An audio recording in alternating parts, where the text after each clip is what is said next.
People have been telling me I need to listen to my team members more and understand how they feel about things. But I don't get it. I'm here to help them produce, make money, not be their nanny. Part of your job is to listen to your team members and make them feel trust. Have you hired professionals or babies?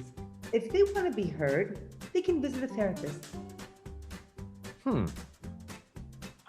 All they need in order to do their job is empathy and motivation.